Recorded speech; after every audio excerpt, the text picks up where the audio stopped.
Welcome to the last day of the Atlantic Dialogues. We started out the conversation on Friday night talking about pivots.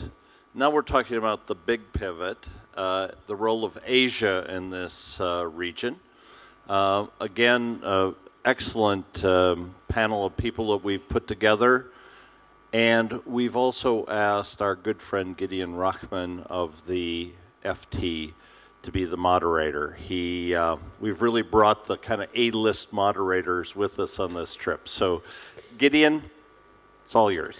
Thank you, Craig. Thanks for giving me that build-up. I've never thought of myself as a member of the A-list, but anyway, it's great of you to invite me here, and it's a pleasure to be in Morocco.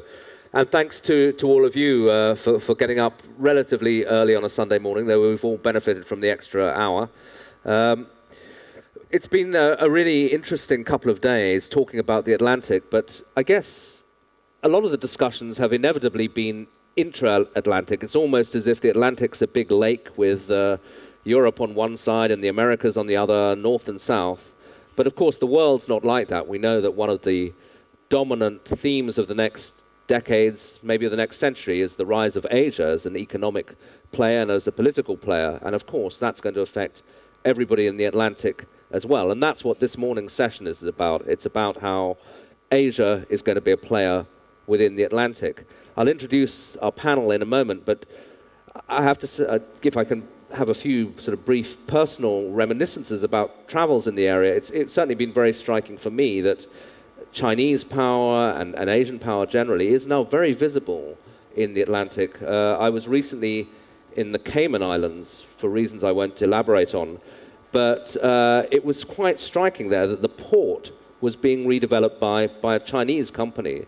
And this was just less than an hour's flight from Florida. And when I spoke to the people there and said, you know, this was quite interesting, they said, oh, well, it's happening all over the Caribbean. The biggest hotel development in the Bahamas is now being done by a Chinese company.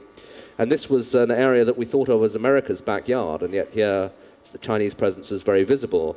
And even more so on a previous trip to Brazil, and we have a couple of Brazilians on the panel. I happened to be there the week before President Obama was due to go there for his first ever state visit to Brazil. And I was talking to people in the Brazilian Foreign Ministry, and they were, of course, looking forward to the visit. But they said to me, one of the people I spoke to said, well, of course, now in some ways China's more important to us because China is a bigger trading partner for Brazil than the US is. And, you know, I wondered whether that was just rhetoric, but it was interesting that when President Dilma Rousseff took her first trip outside Latin America, it wasn't, as it might have been in the past, to Washington, it was to Beijing. So that, I think, gives one a sense of what's going on. But, of course, people tend to talk about, there's a danger when people talk about Asia that they just talk about China. We know it's much more complicated than that. And India is also emerging as an important global economic player, not just within Asia. I know that in Britain, where the Indian industrial presence is now actually quite important to the British industrial base. Indian companies have taken over Jaguar Land Rover, the former British Steel. So the Indians, too, are now a visible player in the old Atlantic community. So let me now introduce the panel who will be elaborating on all of those themes this morning. We have in the middle Professor Yinhong, who's Professor of International Relations and Director of Renmin University in Beijing. On the far end, we have Rajendra Abhyankar, who's currently a professor at Indiana University, but before that, an Indian diplomat for many, many years, including spells as India's ambassador to the European Union, and as he was telling me over lunch yesterday, also India's ambassador to Syria. In the middle, we have Tatiana Prazeres, who's Secretary for Foreign Trade at the Brazilian Ministry of Development, Industry and Trade. And closest to me, we have Roberto Abdenur, who was ambassador to China for Brazil in 1989, and then also Brazil's ambassador to Washington. So has seen all the most important diplomatic posts and is now on the board of the Brazilian Centro for International Studies. Professor Ambassador Abdenur, could I start with you, since you have a historical perspective? I talked about where we are now with Brazil having this incredibly important trading relationship with China. Give us a sense of where we've come from. Well, I mean, thank you very much. You know, I have an interesting testimony to give you. because I am perhaps one of the later survivors of the generation which actually launched relations between Brazil and China. Brazil recognized China back in '74 at the height of the military regime, but on account of serious resistance to that recognition, I mean recognition of Beijing, of course, there was inhibition, so much so that there was very little development in relations until '82, when a groundbreaking trip by the then foreign minister, to whom I was a close aide, took place. There followed a series of presidential visits or high-level visits by Chinese leaders to Brazil. So when I arrived in China in January '89, relations, the mainstay of relations, interestingly enough, was a project for the joint manufacture of satellites. Believe it or not, in '89, Brazil's GDP was slightly bigger than China's, around $400 billion. Trade was negligible. It never went beyond until '93, when I left China, and even beyond that, trade was never more than $2 billion, and investments both ways were zero. Now, right now, China-Brazil trade both ways is beyond $80 billion. And all of a sudden, 2 years ago, there was an explosion in Chinese FDI into Brazil to the order of $12 billion the year before last and last year, and we expect that much this year. So what is impressive is this incredible leap forward in bilateral relations. There have been a series of agreements. I want to make the point that the relationship, although very much based on economics, is much broader than that, and it involves high-level, very intense political dialogue. And a few years ago, a series of agreements were signed which created a very broad framework for agreement. If you allow me just one further comment, I wanted to say that, given my experience also as ambassador to Washington at the end of my career later, to make a few comparisons between the evolution of Brazil-China relations and Brazil-US relations. The interesting thing, as I said earlier on, is that as Brazil's GDP was slightly bigger than China's back in '89, in my first year in China, the beginning of what we called strategic relationship, we launched the strategic relationship in '93 during a trip to Brazil, which was accompanied by me by the then Tsar of the Chinese economy, Zhu Rongji. At the onset, this strategic partnership was in a situation of parity, of symmetry. And now you'll see incredible asymmetry. Why? Because China grew much faster than Brazil. China's GDP now stands at about $8 trillion, and Brazil's GDP at about $2.5 trillion. So China's GDP, China's economy is 3 times that of Brazil.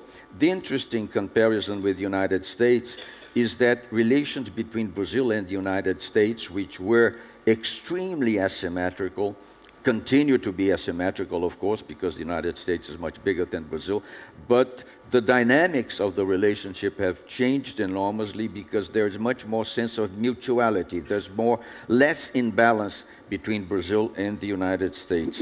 So it's interesting to see how China overtook the United States as Brazil's major trading partner and in current terms as Brazil's major investor, while our relationship with the United States matured very much. This, of course, leads to certain downsides in our relationship. There are 3 major, say, concerns. In Brazil, there is a certain concern about excessive dependency on our exports of commodities to China, which is in a way a weakness. About 90% of what we import from China are manufactured products, almost as much, 90% are commodity exports in the case of our sales to China. Now, the first concern is dependency. I would say that is exactly not the case. I can dwell on that later on. The second concern, China as a competitor to Brazil, a partner, but also a strong competitor. And lastly, some say questions about the future evolution of Brazil-China relations in the light of the political transition in China. I can come back to that later. Absolutely. Well, thank you very much for that sparkling introduction. I think you've set the discussion up extremely well. If I can now turn to Secretary Prazeres, the ambassador touched on some issues that I noticed as well in Brazil, which is this kind of ambivalence about the relationship with China. Of course, Brazilians are aware how the demand for commodities is driving your economy forward, but there was also concern I heard expressed about deindustrialization. Were you going back to being a commodities producer, losing some of your domestic industries because you just couldn't compete with Brazil? And I noticed that your title is Secretary for Development and Trade and Industry. Do you sometimes wonder whether those three things are actually in opposition when it comes to China? Yeah, this is a very, very interesting topic. Before getting into that, let me just say that this wider Atlantic dialogue should not be conceived as a means to counterbalance China's trading power worldwide. A recent account shows us that for 78 countries, China is the first or the second trading partner. So, I mean, we have to take that into account. Brazil has very strong links with China. Recent ones, as Ambassador Abdenur has said. But sometimes in Brazil, there are some mixed feelings regarding our trade with China. First thing to say is that we do not want to establish a colonial pattern of trade with China. We export a lot of commodities, we import manufactured goods, but we have to go beyond that. One of the things that we're trying... Sorry, could I just interrupt briefly? I mean, are you Sure. saying that the current pattern is slightly colonial? Obviously, you're not a colony, but it's that you send commodities and they send you manufactured goods, and that's the relationship now. We're very proud of being very competitive in commodities. I mean, we have natural resources, and we are proud of exporting those natural resources, and it's just fine. But we can move beyond that, and that's the challenge. That's the challenge we face. This is in terms of exports. Our exports are concentrated on few products, and when we see Brazilian exports worldwide, we know that we can do better vis-a-vis our exports to China. When we see our imports from China, of course, we have a big challenge regarding fighting unfair practices. Brazil is a major player in the anti-dumping area. Many of those anti-dumping measures are against China. And of course, we have a systemic issue regarding currency misalignment. This is something that cannot be dealt on the bilateral level, but this is something that we brought to the WTO because we think it's important to be discussed at that level. This affects our imports from China because we get cheaper imports, and it affects our competitiveness abroad since, well, this makes our exports more expensive. Just one question on currency misalignments before I turn to Professor Xi. I mean, when you think about Brazil having a currency problem, and of course it was a Brazilian finance minister, I think, who came up with the famous phrase of currency wars being a threat, do you see it primarily as a problem of China controlling the value of the RMB, as, for example, the US does? Or are you also worried about actions in the US, which might drive down the value of the dollar? I mean, what's the origins of the problem? I think that, of course, this is an important question, but a difficult question. Could I, sorry, just get her reaction, and then I'll come straight to you on that. Okay. Well, I think it's not one country's problem. I think it's an international problem. This has to be dealt at the international level.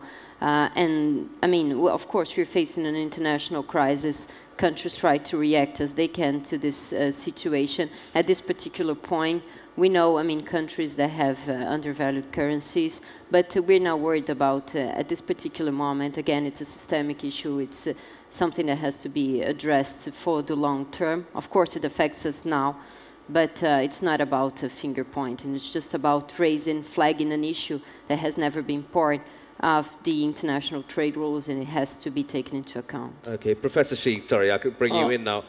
First of all, I'd like some general remarks on how you see China's relationship with, the other side of the world, with the Atlantic, with Brazil. I mean, it's quite striking, isn't it, that you're not just an Asian power now, you're a global trading and political power, and that this relationship has emerged. And also, perhaps if you have some comments on that currency issue.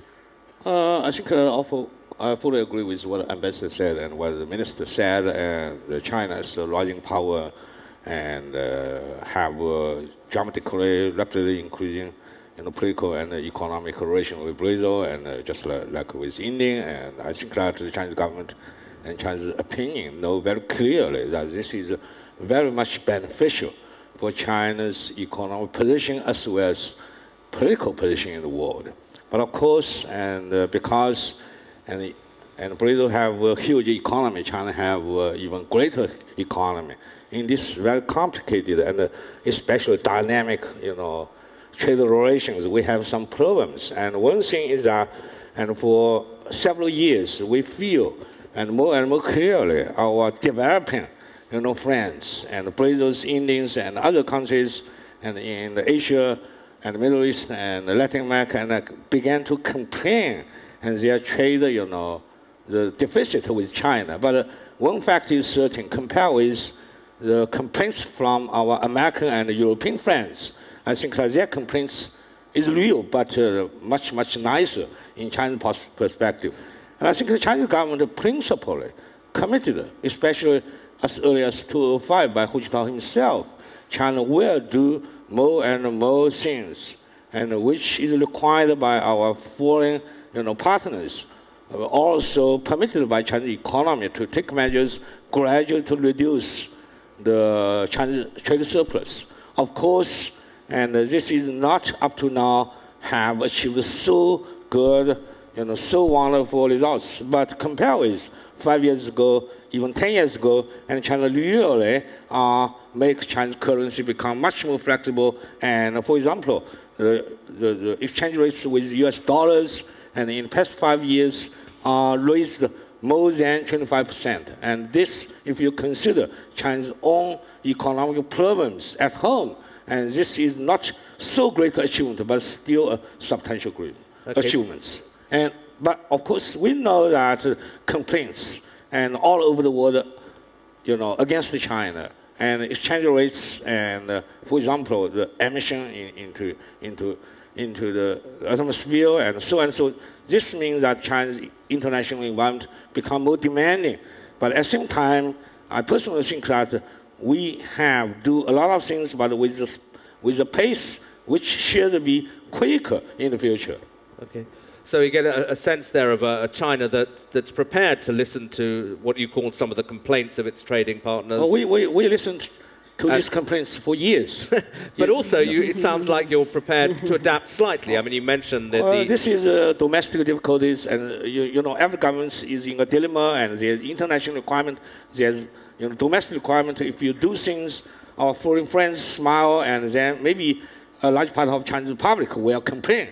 And so I think this is a delicate work for Chinese government to strike a balance. Of course, we still can do better in the future. Okay. Now, Professor Abhyankar, I mean, if we're now looking at India, of course, India entered the kind of global trading system a little later as a major player than China. Is still, on a per capita basis, relatively poorer, but you're also becoming a global player now.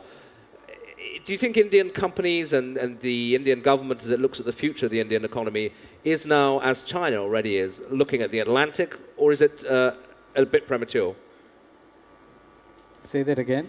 Do you think that India is now also going to become a player in the Atlantic in the same way that China has?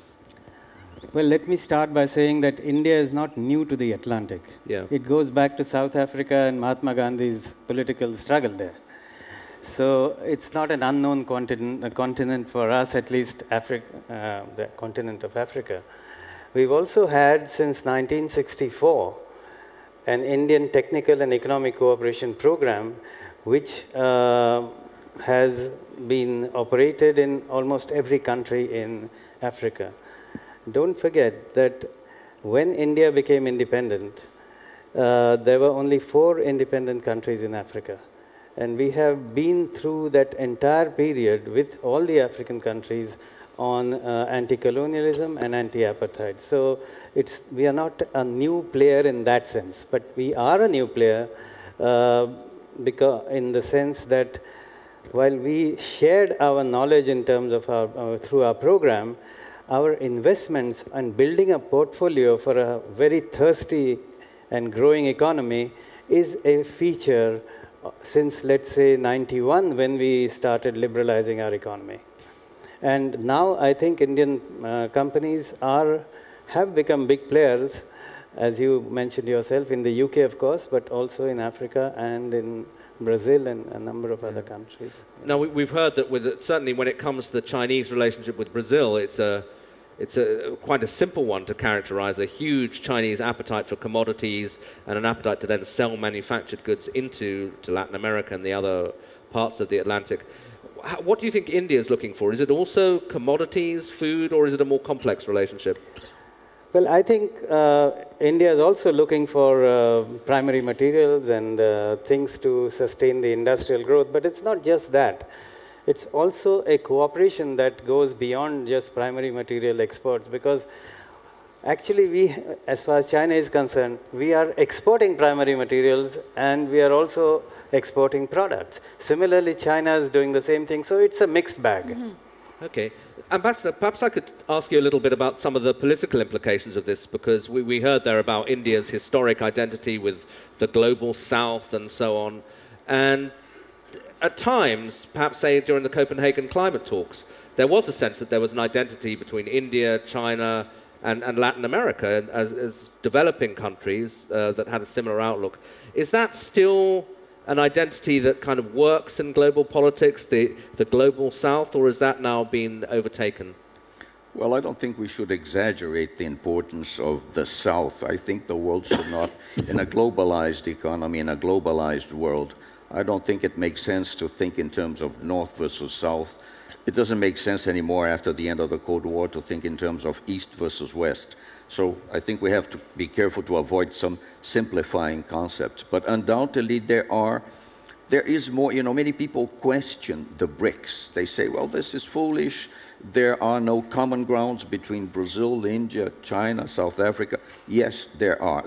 There's more in the BRICS than meets the eye.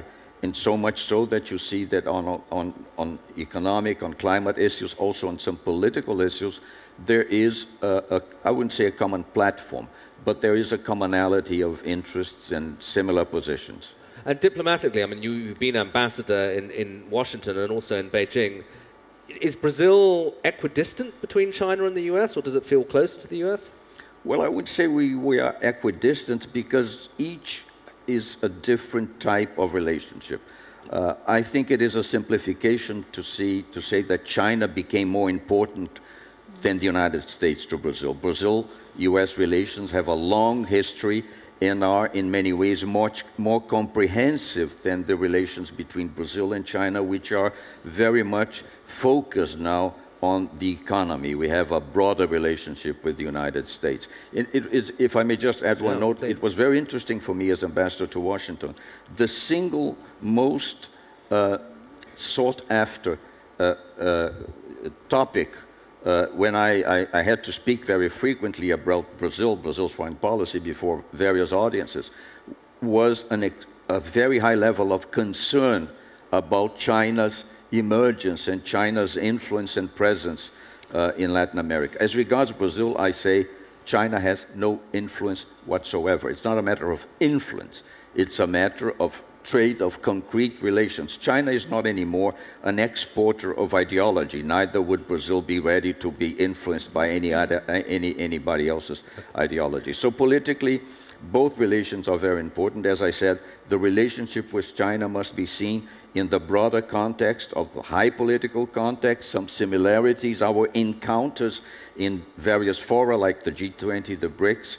It's beyond trade and investment when one has to look at that. But the relationship with the United States is in many ways, I wouldn't say more important, but it's more diverse. Okay.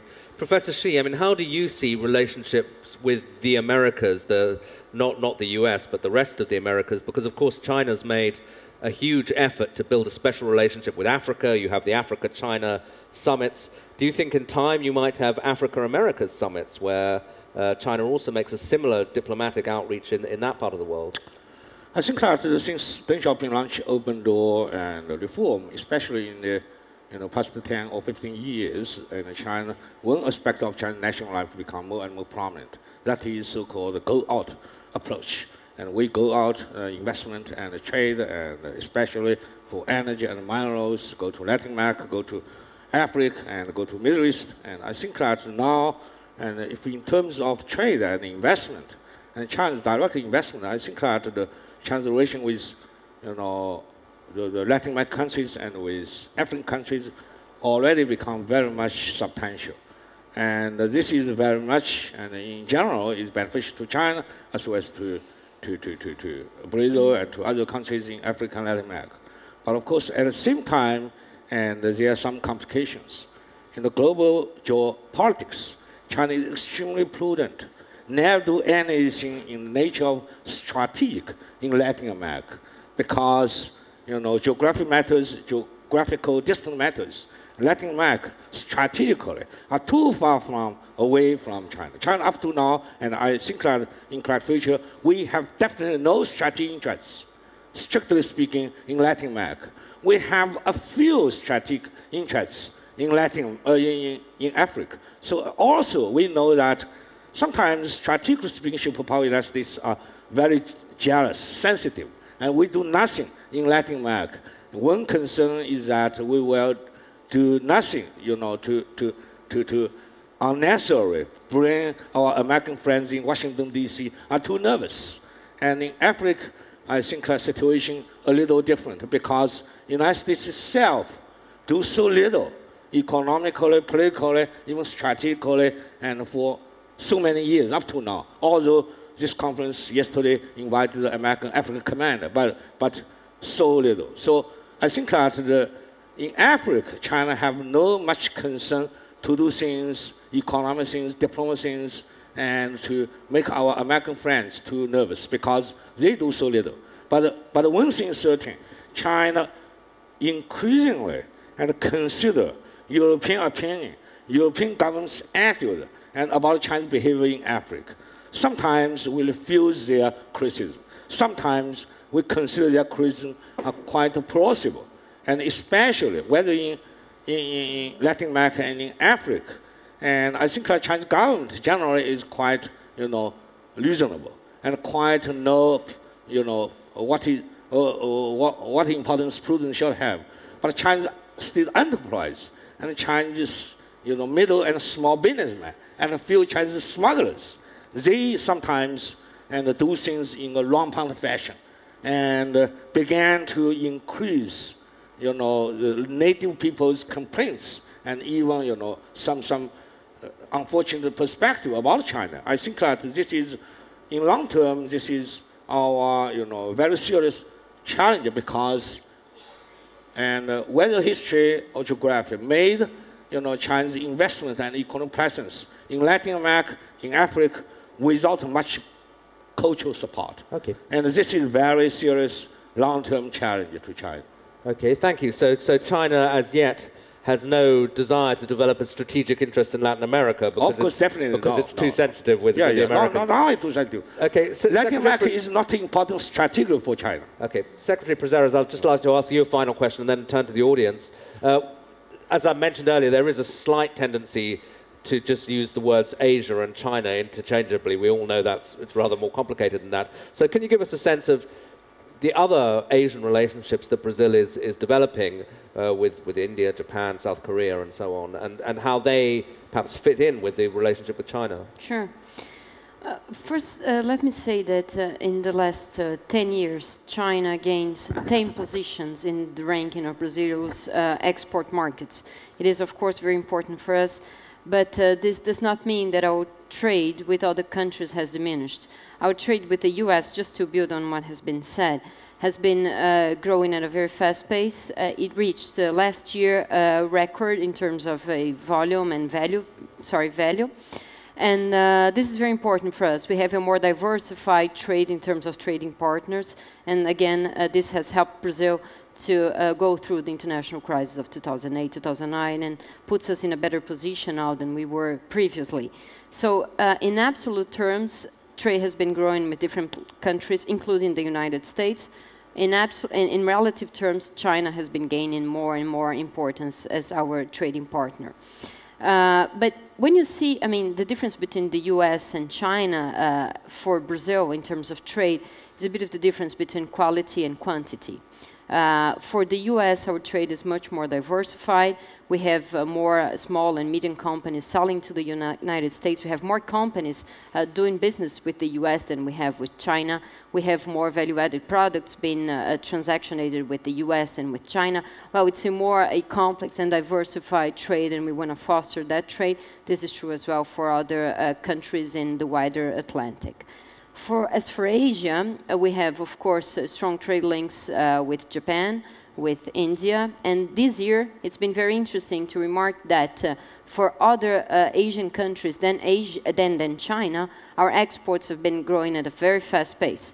India is one of the examples of a country with which our trades has been increasing this year despite of the international economic crisis. What have you been exporting? Is it commodities as with China, or is it a more diverse range of exports?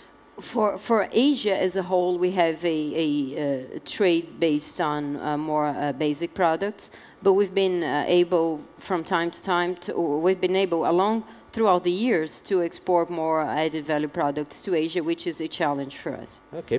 Well, thank you very much. I'll now ask for some questions and contributions from the audience. Just the usual provisos. If you could say who you are is always helpful, and if you could ask a question rather than make a statement, that would be great. I'll take 2 or 3. The gentleman over here, I think the mic should appear. Yeah.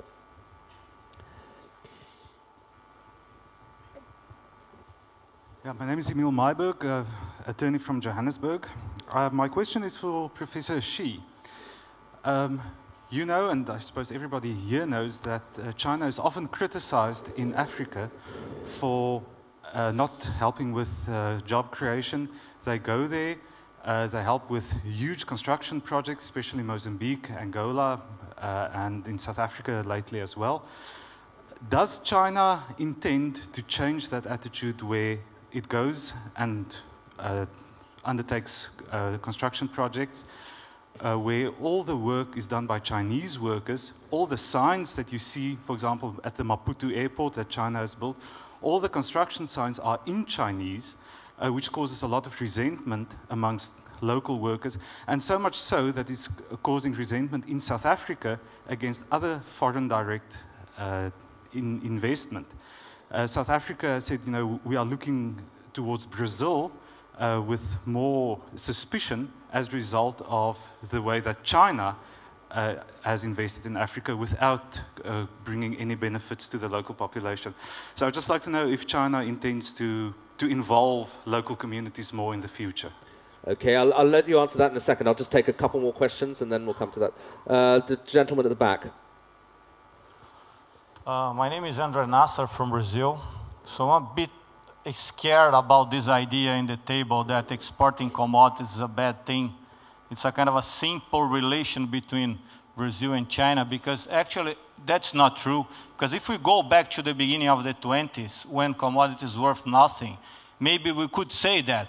But now that we have, you know, commodities worth much more than the final product, so I think it is a good model for development to exporting commodities to China. If you are able to leverage that, if you are able to capture value in the price of the commodity. This is something that we don't know how to do yet, but we need to learn how to do. So my question is, don't you think that being specialized in exporting commodities is important for Brazil? Brazil should take advantage of that as US and other countries, given that China is buying more and more commodities. Okay, we'll stop there for the moment, and then I'll take a couple more questions. Professor Shi, the first one was to you. I think that Africa is a huge continent, and China's relations with Africa is complicated, have various dimensions, and maybe in some country, and the Chinese trade and the Chinese construction project is different from in another country. And generally, I think that the Chinese government, for many years, are taking serious consideration. And for our investment in Africa should have double effects. And one is bring, you know, the economic benefits to China. Another is to bring benefits to local people and local society. But in some countries, And in some aspects, in some time, and there is you know, gap between theory and practice. And theory is, and intention is very clear, but practice is much more difficult. And for particular construction workers, I recognize in many countries there are too much Chinese laborers for Chinese, you know, construction working in African countries. But on the other side, and you know, construction, you know, effectiveness of Chinese construction workers are extremely high. And so sometimes decisions not made by Chinese government, but made by Chinese construction corporation. They think that economically, for their corporation benefits, and the Chinese construction workers generally at this stage are much more efficient than native workers. But of course, and you should striking balance. And I think that I will sincerely to pass this opinion to my government. I think that Chinese government should guide Chinese corporation in Africa. If they launch some construction project, if possible, economically possible, they should much more positively consider to employ native, you know, workers to increase, you know, Chinese benefits bring to, you know, native, you know, employment. This is very important. We could do better, and I believe we will do better. Okay. Thank you for that very clear reply. Secretary Prazeres, switching topics, commodities. Have we been implicitly a bit too negative about it? What's wrong with being a commodities exporter? Yeah, no, thanks for the opportunity of getting back to that point. I started my first comment saying that we are proud of being able to export commodities. Brazil has invested hugely on the development of technologies related to the agricultural sector, and this explains a lot of Brazil's success in exporting agricultural products. The challenge for us in Asia is not to sell less commodities, but to diversify our trade exports to those countries that are the engines of the world development somehow. So that's the challenge for us. This is not detrimental to the exports of commodities that we are very proud of. Yeah, and historically, do you think the phrase commodities exporters, the questioner implied, has a slightly negative connotation because they were cheap, but now commodity, with demand indeed from China and Asia, the price of commodities has been rising. So, yeah, Ambassador. No, I think that the question, Andre, you have a point.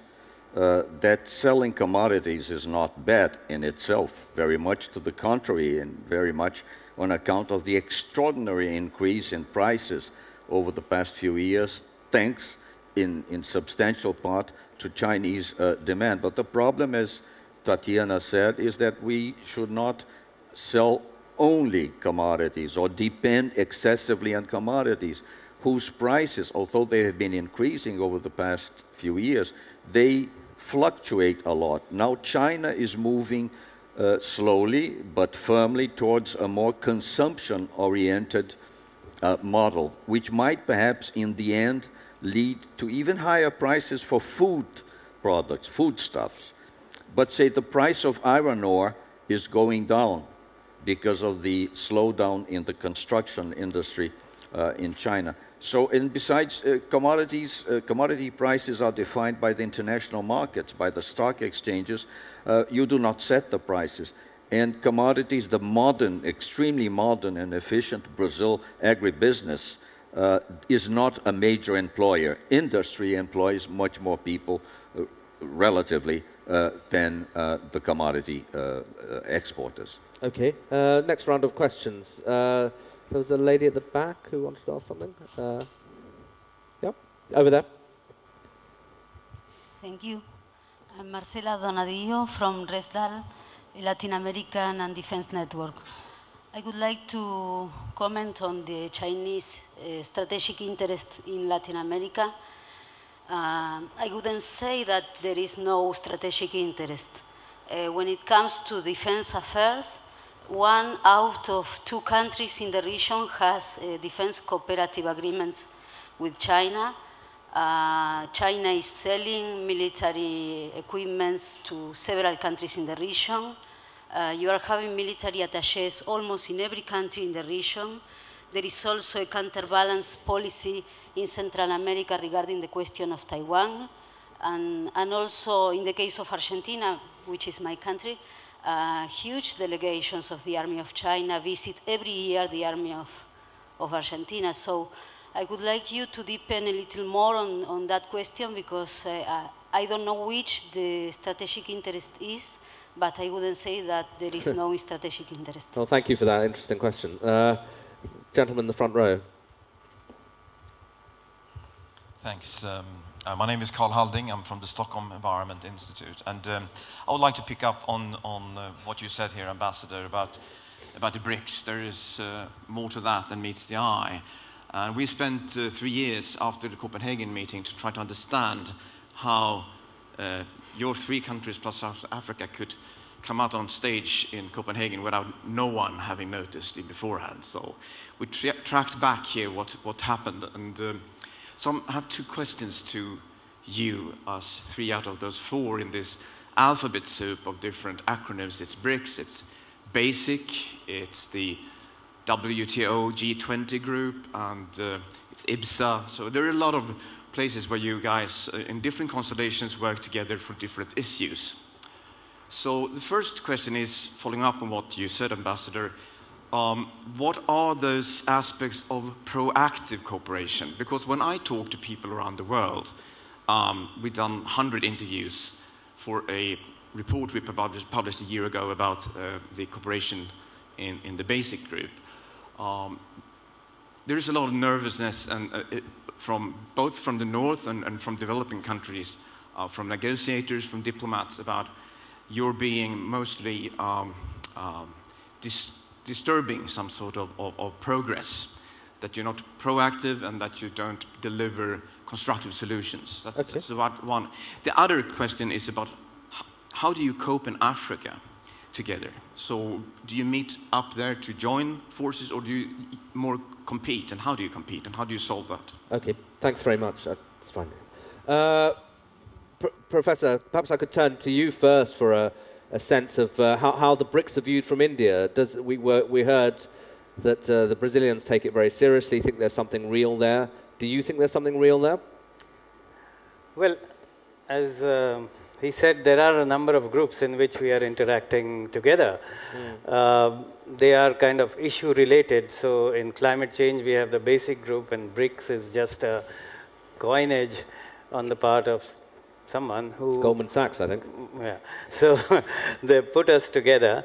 But we are interacting. And let me actually use Africa as an example to tell you how it's happening. Yeah. Take Sudan, where there is the Greater Nile Oil Project, where China and India are part of the oil project. I mean, the Chinese petroleum company and our petroleum company. So we are working together. On the other hand, probably in Africa, we are also competing for primary materials. So both things are going on at the same time, whether it's in Africa or in Brazil. As far as climate change and all that is concerned, it is a matter still in progress. So there is a position of the BASIC group on this thing, because it so happens that other than the United States, India and China are supposed to be the largest polluters, and we have different positions on it. They can't get away from that. Okay, a further thought on the BRICS?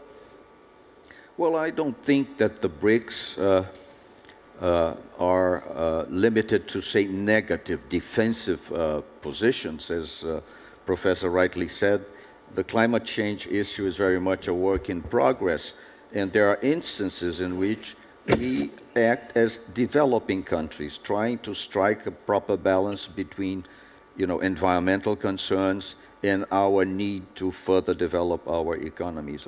I would like also to add that the BRICS are not just about taking common stands vis-à-vis other countries or other issues.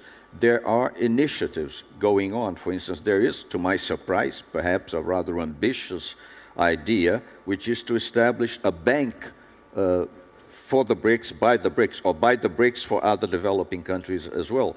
I have my doubts about the viability of such an ambitious initiative, but this shows that the BRICS are succeeding not only in developing common positions vis-à-vis some major issues or other countries, but are also developing ties between themselves, which is surprising. It is surprising to me, as a former ambassador to Brazil and China, almost 30 years ago. I could never imagine that there would be such an incredible relationship between the two countries and that there would be something like the BRICS. But those are interesting developments. The BRICS also are work in progress.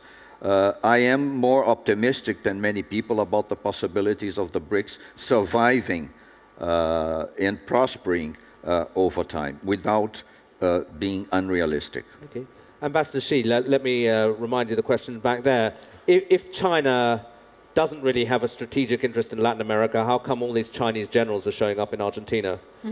I think that the generals can go everywhere. And this is, this is not defense agreement. This is not mean that China provide any major contribution in the defense of Argentina or any other. They don't need this. And this is only for, you know, agreement between China's, you know, Defense Department and Argentina Department.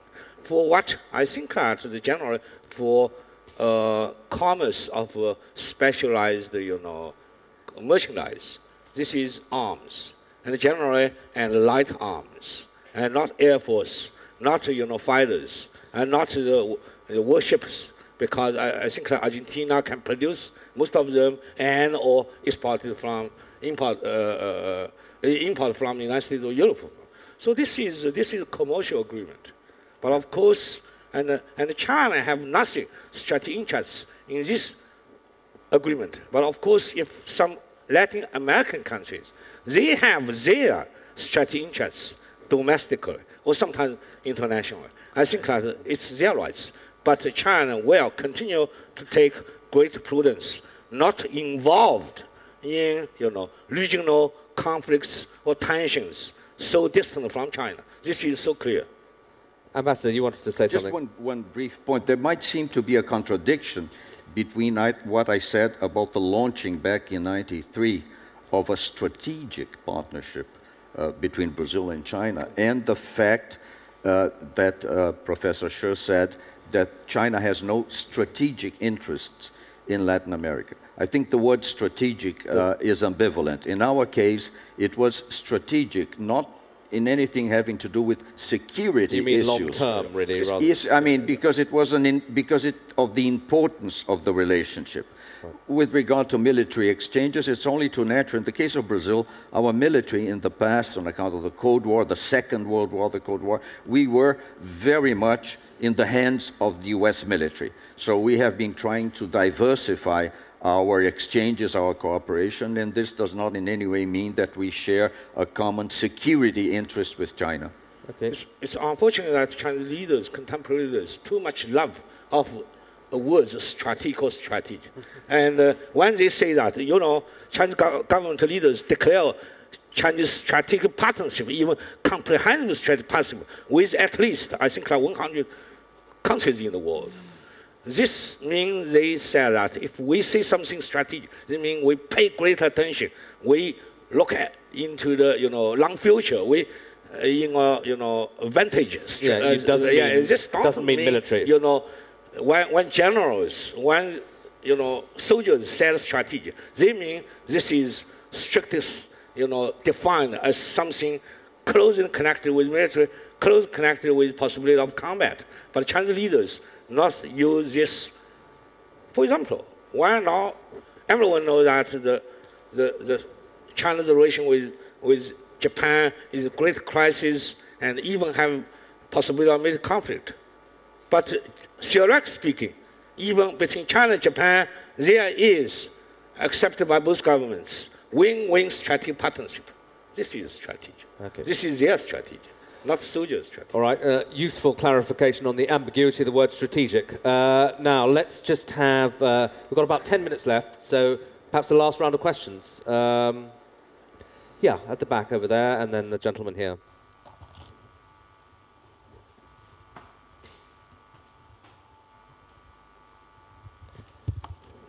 Thank you. I'm Eustace Wallace from the Eastern Caribbean, St. Kitts and Nevis specifically. The moderator, in your opening remarks, you referenced the Caribbean, the Cayman Islands, the Bahamas. Yeah. And this is something that I think when we think about, it underscores the strategic value of the Caribbean, and we welcome that certainly. The US, the EU, British, French interests, they have largely been great partners with the Caribbean. We welcome that. They're still very important. But I think the infiltration, wrong word, I think the partnership with China in the Caribbean is something that we welcome because, like I said, investment is very important for us. Unlike China's involvement in Africa, South America, we hardly have commodities, with the exception of Trinidad and Tobago and Jamaica. And so this signals that investing in the Caribbean is a wise business decision. They're investing in tourism interest and financial stuff, maritime interest. That is important. And I think that what we would welcome further is for European partners, the US, to start thinking about how this can bring them back into the region in a more friendly way. We have been at times uncertain about whether the US is still interested in the Caribbean. Of course they are. George Bush said that we're their third border, and that is something that we appreciate. The EU has lots of interest in the Caribbean through its OCTs and ORs, and that involves lots of exclusive economic zones, and so their involvement in the Caribbean is necessary. When we think about crime and security, it's even more important, and I think China's involvement in the Caribbean sort of brings all of this to the fore. And so the question that I have is whether or not our traditional partners have a reason to worry about China's involvement in the Caribbean. Thank you. Thanks. Very interesting intervention. The gentleman here, just in the light suit. Thank you. Tolentino from Cape Verde is on the other side of the Atlantic. Listening to the very insightful presentations, I have a kind of provocative question that is, at what extent the external players in the Atlantic, old or new players in the Atlantic, contribute to strengthening transatlantic cooperation, or contribute to show that this idea of transatlantic cooperation is kind of old-fashioned. Thank you. Okay, thanks. And then just two questions here. One, the microphone just there. Thank you, Andres Rosenthal from Mexico. I'm very happy to have heard one of our Caribbean friends talk about the Atlantic in terms of not just being Brazil on our side of the world. Absolutely. Quite, yes, sorry about that. I'm quite worried about the fact that the Atlantic seems to be concentrating entirely on Brazil on our side. The first visit that ever came to Mexico from China at the highest political level was way before China began to be involved in Brazil or in any of the other countries of South America. The then Premier of China came and said, we would like you to recognize us as a market economy. And we said, we will not. And not only that, but we also kept China out of the WTO for quite some time. The question really is, Latin America or our side of the world have different relationships with China. China wants raw materials. We don't have raw materials to sell to China. If China wants to come in for manufacturing and investment in finished products, that's fine. But there are not all of us who are, like Brazil, mainly commodity exporters, which is what China principally is interested in. Could I actually just ask you a follow-up question, since you are, as you say, the voice of Mexico hasn't got its fair share here. I mean, when I was in Mexico maybe 3 years ago, I had a sense that the Mexicans had a similar concern, actually, to the Brazilians about manufacturing industry, that they were being outcompeted by China. As you mentioned, you were very reluctant to see China coming into the WTO, and yet now I read in my own paper, the FT, that actually there's been a kind of manufacturing boom since then, and Mexico's competitiveness vis-a-vis China is now looking much more healthy. Is that how you see it? Absolutely. I think that's quite right. China's costs of manufacturing have gone up. Mexico's costs of manufacturing have gone up. Our proximity to the US market with the costs of transportation and just-in-time inventory deliveries and so on have made us competitive. As a matter of fact, in many cases, more competitive. The maquiladora industry that went to China some years ago because of the labor cost advantage has all come back to Mexico and has grown even further than what it was before. Right, very interesting. And finally, just a point here. Thank you very much, Yaki Silia from the Institute for Security Studies in Africa. Our trade with China, Africa's trade with China is now about, two-way trade is about $166 billion a year. It's grown at, I think, a compound rate of about 28% for the last 10, 15 years. And the big difference with, in our trade with China, with anywhere else, is that in a country such as Ethiopia, Chinese manufacturing is also coming to Africa, various industrial zones that are being established, which is quite different to the relations that we have elsewhere. Except for South Africa, which finds itself buffeted by the competitiveness of the Chinese manufacturing industry. This move of low-tech manufacturing into Africa, of course, is absolutely necessary. So that's the one side of the equation. The other side, of course, is the desire and the need for a green revolution, in which we are very much looking at the examples of India and Brazil which is an inevitable balance that we have to meet. And then in terms of our orientation, human rights, democracy, governance, there's a great pull towards North America, towards Europe in terms of our orientation. So quite different impetuses in Africa, which finds itself, in a sense, in the same way maybe as South America, straddling, the Indian Ocean and the Atlantic. Not really a question, but how do you see that? How important do you see Africa in terms of your relations?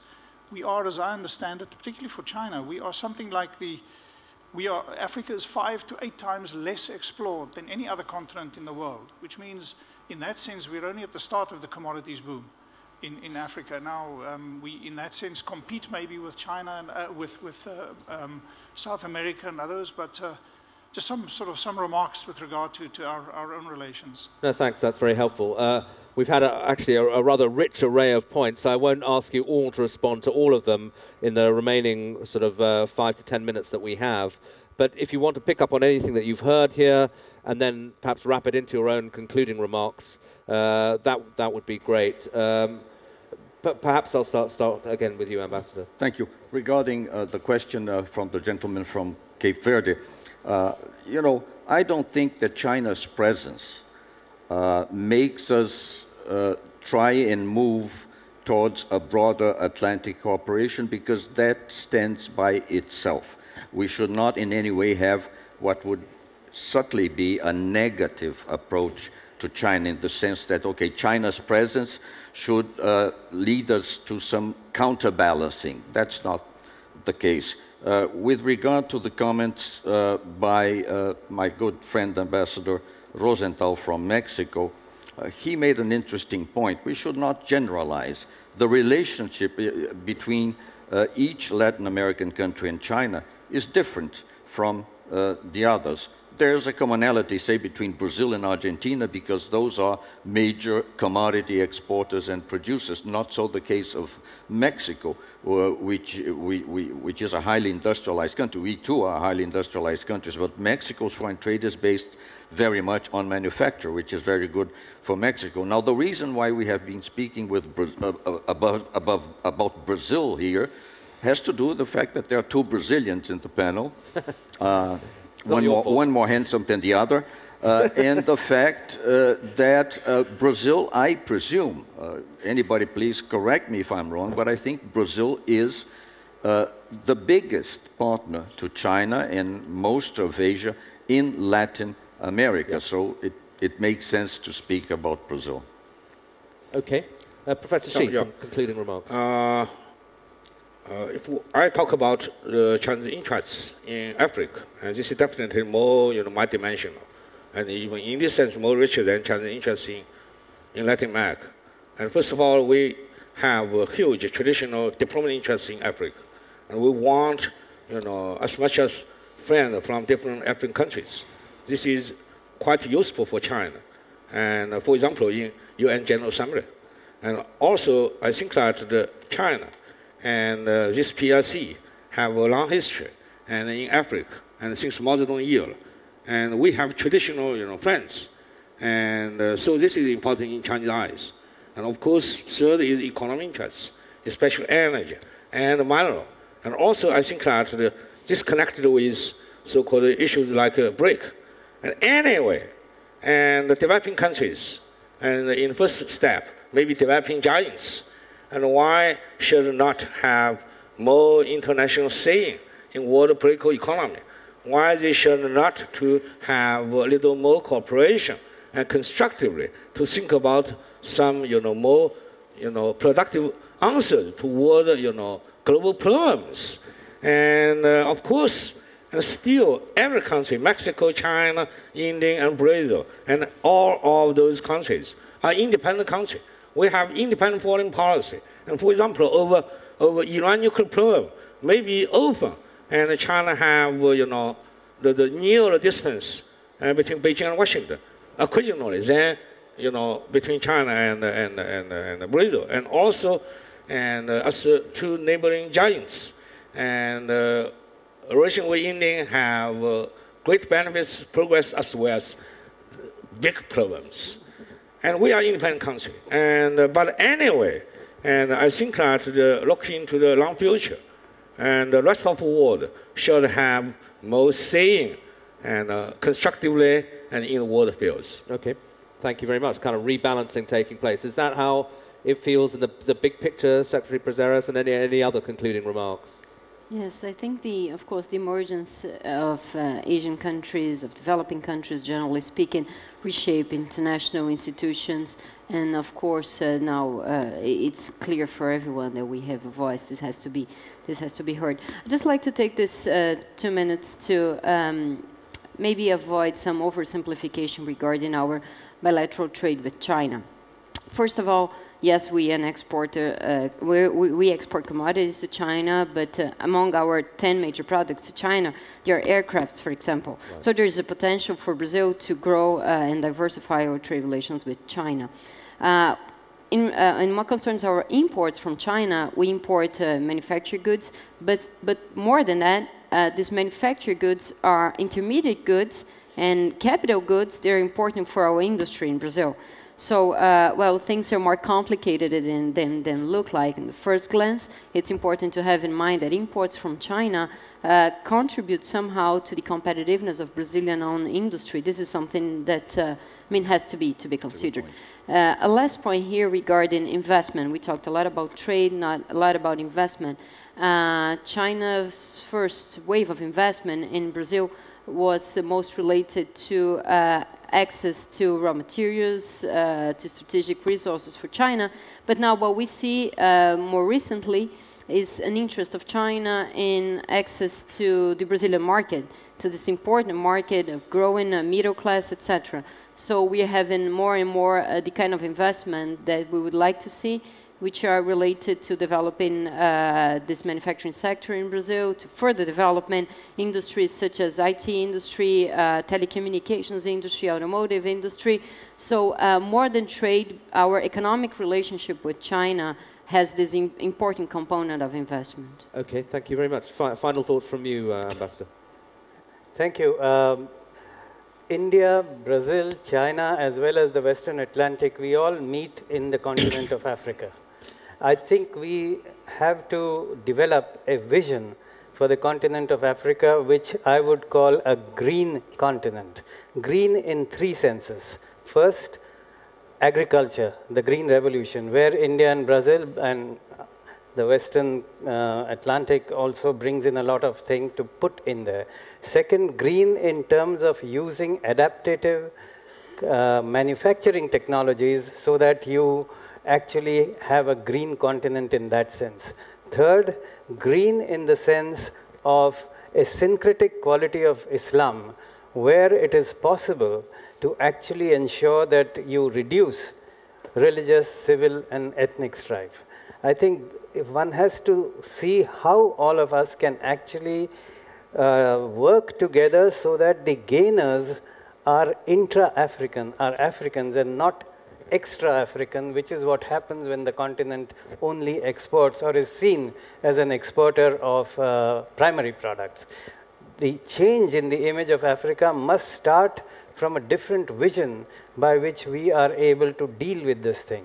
As far as India is concerned, we have a global strategic partnership with the United States, so the instrumentality is there. We have a strategic partnership with the European Union, again an instrumentality is there.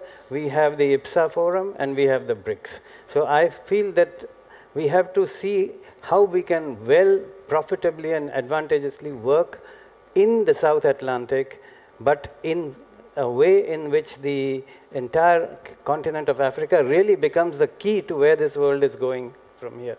Okay, well, thanks. That's a very appropriate note to end on, given that we're meeting on the continent of Africa. So thanks for ending it all so neatly. Thank you also to the audience. I think your contributions made it a particularly rich discussion. So it's been a very good start to the day. We now have a coffee break. So I'd just like to ask you all to join me in showing some appreciation for the panel.